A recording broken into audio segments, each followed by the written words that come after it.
Hola, ¿qué tal? Estamos aquí con una nueva entrega sobre historia, esta vez introducción a la historia moderna y contemporánea.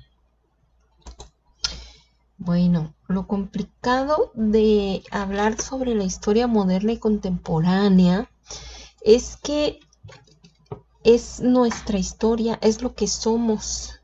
Nosotros somos hijos de la historia moderna y contemporánea. Es nuestra forma de pensar, es nuestra forma de ver el mundo, es lo que conocemos. Entonces es difícil entenderla, más bien es difícil distinguirla porque vivimos inmersos en ella. Entonces estoy convencida de que la única manera de analizarla es salirnos un poquito de ella. Esto es, dicho de otra manera, no, para mí no hay manera de entender la historia moderna y contemporánea si no hablamos del antiguo régimen, si no hablamos de cuál era la forma de pensar, de vivir y de ver el mundo antes de la edad moderna y contemporánea. Aunque sea de manera muy general, extremadamente general, tendríamos que mencionar qué era el antiguo régimen, qué era el feudalismo, y por eso un brevísimo vuelo de pájaro por los antecedentes a la historia moderna y contemporánea. Bueno, no se diga más.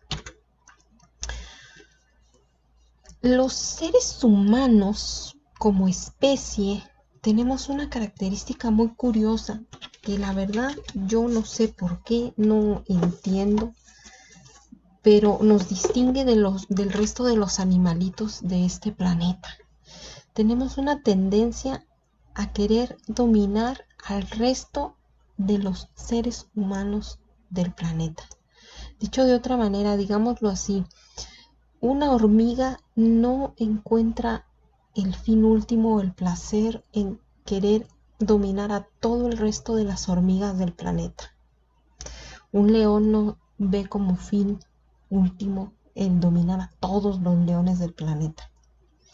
El ser humano, por su parte, pareciera que sí tiene esta tendencia globalizadora a querer controlar, en el mejor de los casos, a todo el resto de los seres humanos del planeta y, en su defecto, a la mayor cantidad posible.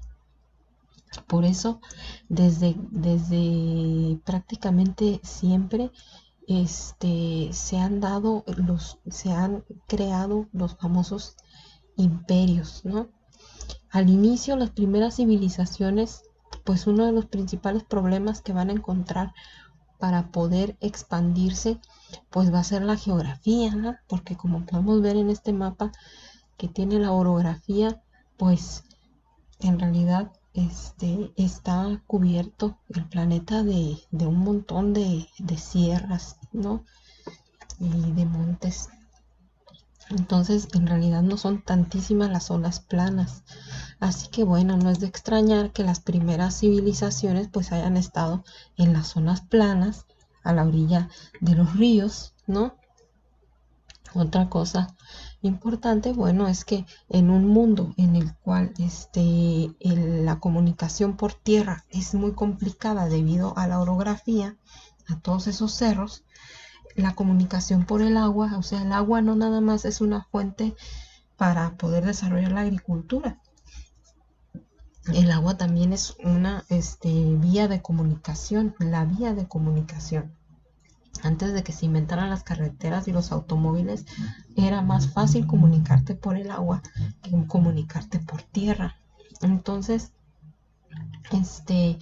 esto nos va a llevar a que no sea tan extraño, aunque sí un poco extraordinario, que finalmente el ser humano haya logrado, en una cosa así verdaderamente impresionante y de manera muy temprana, la creación finalmente de un imperio muy vasto,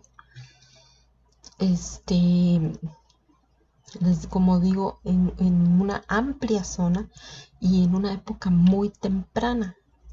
Y a pesar de que es una zona que está llena de accidentes geográficos, está bordeando a un cuerpo de agua inmenso que conocemos como el mar Mediterráneo. ¿Okay? Entonces, vamos a tener que una experiencia importantísima en la historia de la humanidad, conocida como el Imperio Romano, ¿no? Que es la consolidación pues de un poder sobre una muy extensa región. No es el único, pero sí, no es el único intento, eh, pero sí por su extensión, por el tiempo que duró, por el grado de control político, económico, cultural, que logró tener, pues yo creo que no tiene comparación, ¿no? Entonces es muy interesante, pues, porque además va a durar varios siglos. Entonces, va a convertirse en una forma de vida, y va a quedar grabada en el imaginario de las gentes que vivieron aquí. Entonces es de cierta manera, y guardando las distancias, pues algo parecido a lo que nosotros conocemos, ¿no? Porque pues hay un orden, unas leyes establecidas, hay un poder legitimado, ¿no? Hay cobro de impuestos, hay un poder, una definición, límites geográficos bien establecidos, hay un poder militar también bien arraigado y que va a durar, les digo, siglos. Entonces, la gente está acostumbrada a obedecer, por supuesto, a pagar impuestos, pero también está acostumbrada a ser protegida por esas leyes. O sea, por muy poquito que tuvieras, pero lo que tenías era tuyo. Y había leyes que así lo atestiguaban. Tenías derechos, fueran o no fueran iguales que los de los demás, uno que fuera, pero era tuyo y estaba protegido por las leyes romanas. Entonces, la gente estaba acostumbrada a vivir en este orden.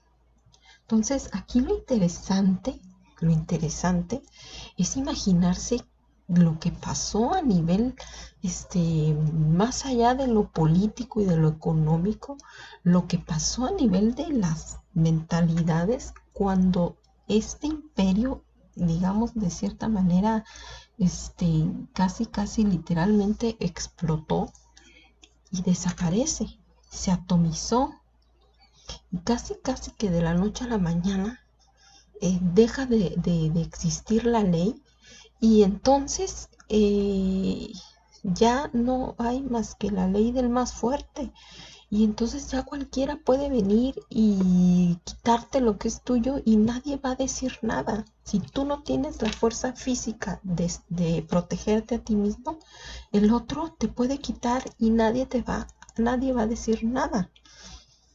Es la ley de la jungla, la ley del más fuerte, y entonces te pueden robar, violar, quemar tu casa, matar a los tuyos, y tú no puedes, no hay nadie que vaya a decir absolutamente nada, y no hay nada que tú puedas hacer si no tienes la fuerza militar o física para defenderte. El Imperio Romano, bueno, pues son muchas las causas, en realidad es muy complejo todo el proceso de creación, ¿no? Desarrollo y caída del Imperio Romano, pero bueno, algunas de las causas de la caída del imperio, pues bueno, son las divisiones internas, ¿no? Se peleaban entre ellos, las ambiciones políticas pues eran muy fuertes, como es normal, pero además había una falta de liderazgo, ¿no? Los emperadores, algunos hasta estaban medio loquillos, ¿verdad? Como Calígula, como Nerón, entonces lejos de de acabar con esas divisiones internas, pues hasta generaban más conflictos, más inestabilidad política. Las fronteras, entre más se expandía el imperio, más lejanas las fronteras, y entre más lejos las fronteras, más difíciles de controlar, más caro controlarlas, y más débiles, ¿no? Entonces, pues entre más grande, más complicado. Hubo crisis económicas y las invasiones bárbaras. Siempre hubo la presión de los bárbaros, o sea, siempre las fronteras eran zonas de conflicto. Bárbaros eran porque los romanos le decían bárbaros a los que no eran romanos, ¿no? Entonces esto es medio subjetivo, o sea, bárbaros por decirlo de alguna manera. Entonces, siempre hubo la presión de los pobladores que vivían fuera de los límites de Roma. Pero hay que decir que en aquella época había algunos grupos como los hunos que estaban empujando fuerte, que estaban creciendo, que se estaban expandiendo, que tenían nuevas formas técnicas de guerra y que estaban empujando, ¿no? Entonces una fuerza poderosa que estaba empujando a otros grupos hacia Occidente. Entonces, una Roma debilitada, unas fuerzas bárbaras que están presionando más, y bueno, todo esto va a terminar haciendo explotar, digamos, por decirlo de alguna manera, aquella unidad que significaba el Imperio Romano va a terminar explotando. Me gusta esa idea porque esto va a terminar siendo atomizándose, como vamos a mencionar ahorita. Entonces, la crisis empieza más o menos por ahí, por el 230, pero en el 313, debido ya también a la inestabilidad, Constantino decide mudar la capital del imperio decide fundar una nueva capital, ¿no? Y dijo algo así, le voy a poner un nombre bonito, el más bonito que existe en este mundo, y entonces deciden ponerle Constantinopla. Entonces, podemos ver pues que se va hacia Oriente, se va de Roma, se va hacia Oriente, y nada tontillo, no lo puso en cualquier lugar. Si se fijan, funda Constantinopla en lo que es una especie de puerta entre el Mar Negro y el Mar Mediterráneo. Recuerden que el mar lo debemos de ver como una especie de supercarretera por la que fluyen las mercancías, el dinero, los ejércitos, todo fluye por el mar. Entonces, es todo lo que venía de Oriente tenía que pasar por esta puertecilla de aquí, y Constantino, bien piadoso y bien buena onda, pues les hacía el favor de cobrarles impuestos a todo lo que pasara por aquí. Así que Constantinopla pues se va a convertir en una de las ciudades más ricas de la época, ¿no? Entonces, bueno, actualmente se llama Estambul, lo sabemos. Entonces ya en el 313 pues se funda Constantinopla. Este es, ¿no?, el espacio que hay, que podemos ver que hay incluso ahora unos puentes, que es bien angosto. Entonces ahí podía controlar muy bien el flujo de mercancías Constantino. Ahora, en el 395 Teodosio el Grande muere y va a dividir el imperio. Se muere y le deja la mitad, la zona oriente, a un hijo, y la otra mitad a otro hijo, la zona occidente. Entonces, pues le va a dejar Oriente a un hijo, y con eso le deja a Constantinopla el dinero y la parte pues con menos conflictos de invasiones, y le deja Occidente la más pobre y con más conflictos de invasiones al otro. Entonces lo que tenía que pasar pasó. La parte occidental termina cayendo finalmente en el 476. Cae finalmente el Imperio Romano de Occidente, y el Imperio Romano de Oriente va a lograr permanecer casi 1000 años más, y va a caer hasta 1453.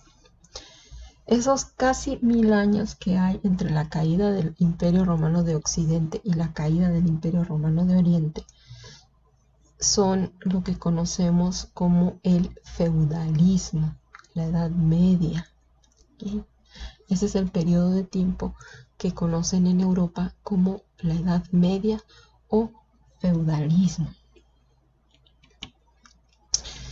Ahora, ¿qué es esto del feudalismo? Bueno, decíamos que cuando desaparece el orden romano, lo que pasa es que te quedas indefenso. Puedes estar tú tranquilamente, mansamente en tu casita sembrando y llegan unos tipos a caballo con espada y te matan, te violan y te queman y te roban todo lo que tienes y hasta ahí llegaste. Entonces, la única manera de protegerte a ti y a tu familia era buscar a alguien que tuviera un ejército y hacer un trato con esa persona. Esto es un trato con un señor feudal. Un señor feudal era alguien que tenía un ejército y que te podía proteger. Entonces tú hacías un trato con esa persona y le decías, yo no, a cambio de que tú me protejas a mí y a mi familia, yo a ti te podría dar pues lo único que puedo darte, mi trabajo. Entonces yo voy a trabajar tus tierras, te voy a dar lo que se produzca, una parte me quedo yo para vivir, una pequeña parte me quedo para vivir, el resto te lo doy a ti y a cambio de eso tú me vas a proteger de las amenazas. Entonces, si se fijan, no es como en la actualidad, no es un contrato de un empleador y de un asalariado. No hay sindicatos y no hay un pago mensual. Es un pacto de servidumbre entre dos personas y uno le va a servir cultivando y el otro lo va a proteger. ¿Ok? Ahora, ese señor caballero con armadura también va a hacer pactos de lealtad, a lo mejor con algún rey o con algún otro señor feudal. Entonces, lo que se está dando aquí es el honor, la palabra. No son contratos de arrendamiento, son los códigos, son el honor. Entonces es otra mentalidad. Ahora, un señor feudal va a ser más rico o más poderoso en la medida en que tenga más tierras. ¿Por qué? Porque aquí lo importante es la producción agrícola. En el momento que tú pones un pie fuera del feudo, en el momento en que cualquiera viene, te mata, te viola y te roba lo que traes. Entonces, eso de andar yendo ay, voy a ir a visitar a mi prima, la del otro feudo, pues no. Entonces tampoco el comercio se daba mucho, no que no se diera, pero era escaso, no era la principal actividad económica. La economía era de autosubsistencia, se producía lo que se consumía dentro del feudo y poco era lo que se andaban moviendo de un lugar a otro. La base entonces de la economía era la tierra, porque si había malos años, mal tiempo, lo que fuera, entre más tierras tengas, más posibilidades tienes de producir lo suficiente y no pasar hambre.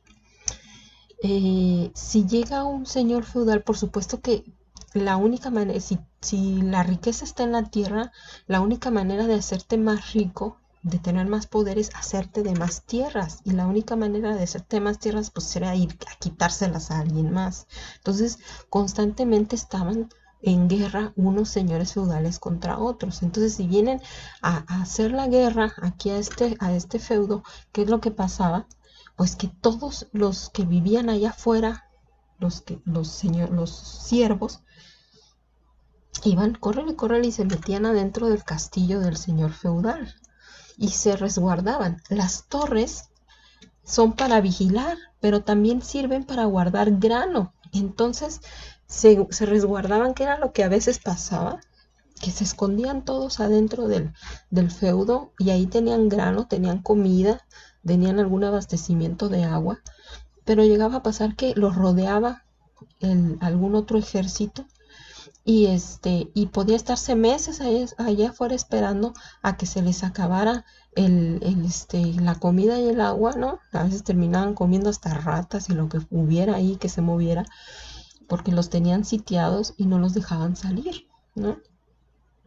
Entonces, este, y esto era, bueno, porque los señores feudales necesitaban estar constantemente haciéndose la guerra para tratar de hacerse de tierras nuevas, ¿ok?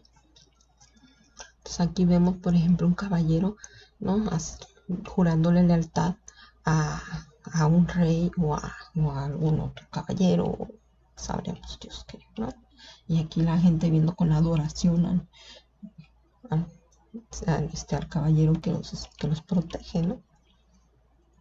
Y les digo, la relación no es de patrón empleado, o sea, ahí el señor feudal pues que haya sabido cuántos hijos tiene, si se va a casar y si la relación, el tipo de relación y viceversa, ¿no? El tipo de relación es más íntima, un poco más íntima que las relaciones obrero-patronales que son más frías.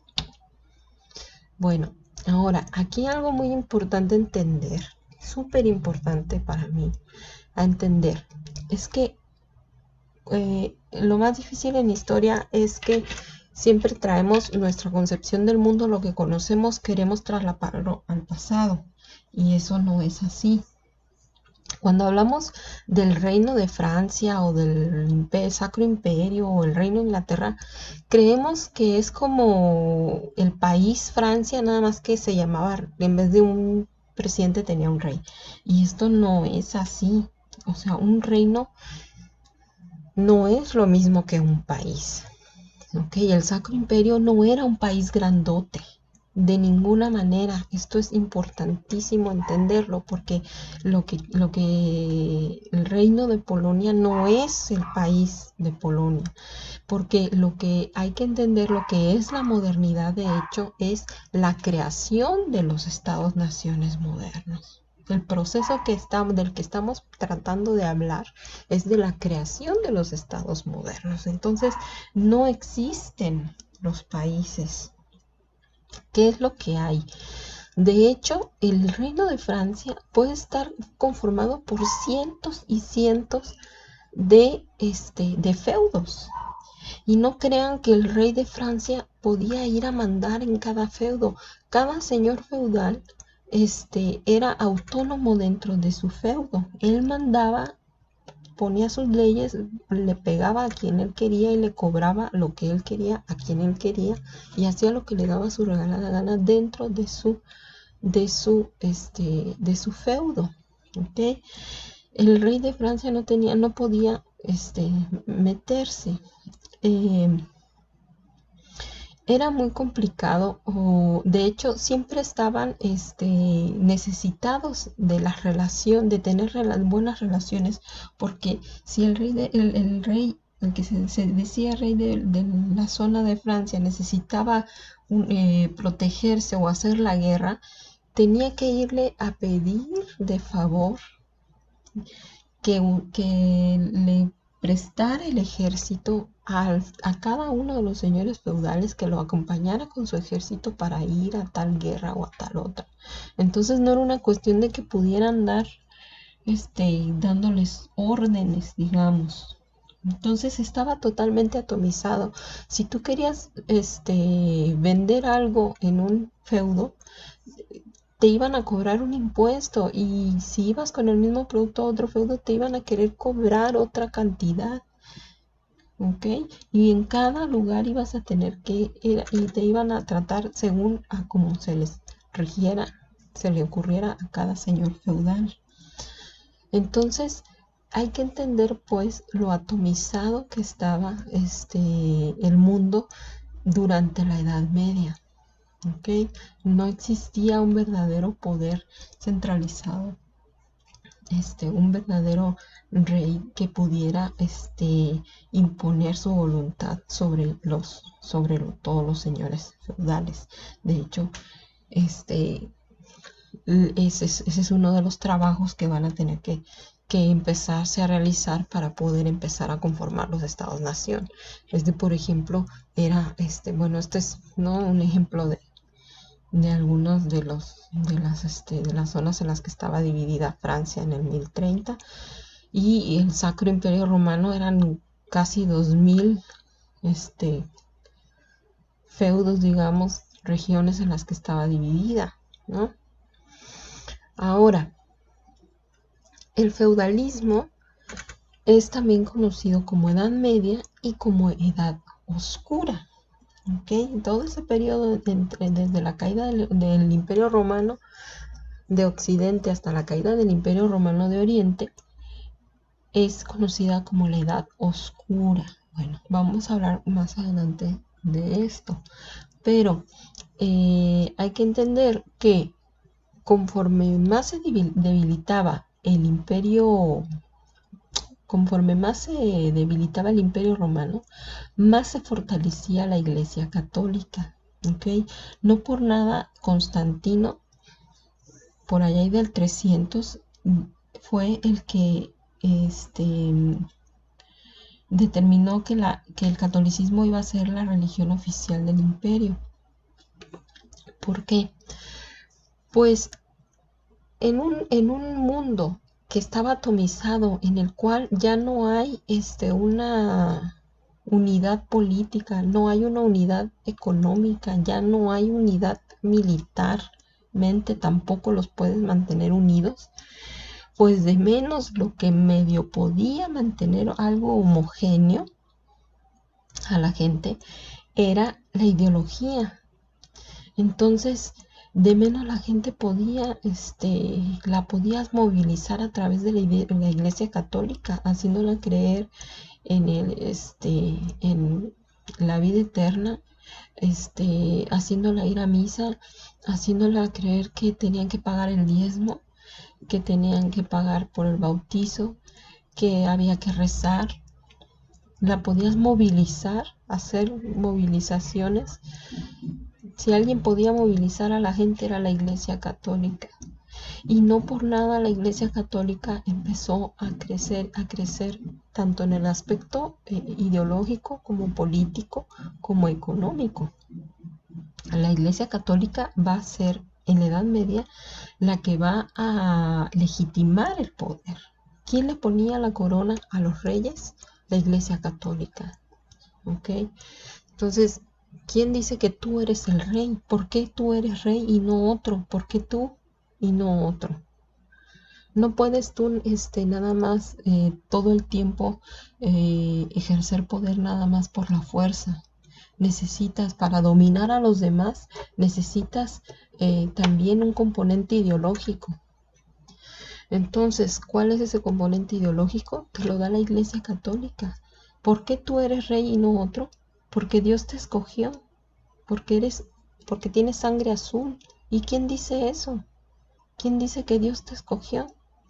Pues el Papa. El Papa es el que te pone la corona en la cabeza.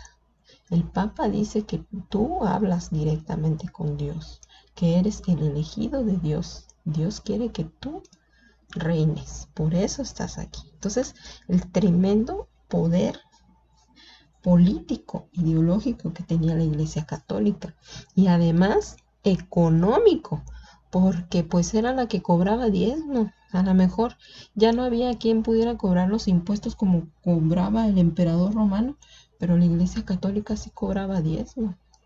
En la Iglesia Católica sí te cobraba si te nacías y si morías y si te casabas, y si te querías ir al cielo tenías que pagar.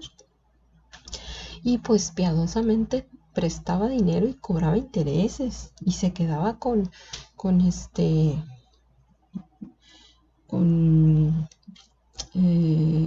¿cómo se dice? Con herencias, ¿no? También a la muerte de algunas personas, pues también recibía herencias y tierras y tenía bastante dinero. Entonces la Iglesia Católica fundamentó pues su poder en toda esta cuestión ideológica. Y dentro de esto, pues fundamentaba filosóficamente todo su poder en el hecho de que había que creer en la existencia de Dios y que lo más importante era la vida eterna, ¿no? La vida después de la muerte. Por lo tanto, todo lo terrenal no tenía importancia. Este, había que sufrir para poder reír, que el que más llore aquí más va a reír en el mundo, ¿no? En la vida después de la muerte. Y entonces no había que cuestionarse el mundo, todo era porque Dios así lo había querido, no había que cuestionarse por qué se padecía. Si padecías era porque Dios te estaba dando porque Dios te estaba probando, porque era tu destino, porque era una prueba, por lo que haya sido. ¿Por qué no debías de cuestionar el mundo material? Porque todo era así por la voluntad de Dios, no había que cuestionar la voluntad de Dios, y entonces no hubo un desarrollo de las ciencias, y no fuera de, no, por lo menos no fuera de los límites que imponía este dogma, ¿no? Así que vamos a ver, bueno, más adelante qué es lo que va a pasar con la famosa Edad Oscura. Pero hay que entender algo, que esta es la historia de Europa. Ya sé que en la escuela nos dicen historia universal y nos hablan de la Edad Media como que si fuera la historia de todo el mundo. Y en realidad esto no es así. ¿Ok? Estos 1000 años y esta Edad Media y esta Edad Oscura era la realidad de Europa, efectivamente. Pero no es para una clase de historia universal, ni siquiera mundial, porque en otras partes del mundo pasaban cosas muy diferentes. Y un buen ejemplo de ello, ¿no? Mientras Europa estaba en la Edad Media, un buen ejemplo de que no todo era igual era el imperio musulmán, ¿no? Mientras Europa estaba sumida en la Edad Media, el imperio musulmán estaba iluminado totalmente, tenía un desarrollo económico del comercio impresionante, una expansión territorial tremenda, un desarrollo del pensamiento, de la filosofía, de las artes, pero también de la ciencia de la época, de la tecnología de la época, con un gran contacto con las culturas de Oriente. Así que gozaba de un gran auge en todos los sentidos, en todos los sentidos. Entonces no hay que confundirnos. La Edad Media era y la Edad Oscura era para Europa, ¿ok? Ahora, lo que va a quedar, la pregunta que va a quedar en el aire es, bueno, ¿y qué fue lo que sacó a Europa de la Edad Media? ¿Qué pasó entonces? ¿Qué fue lo que sacó a Europa de la Edad Media y por lo tanto, qué fue lo que la llevó a la modernidad? Y bueno, eso es lo que vamos a platicar en la siguiente ocasión.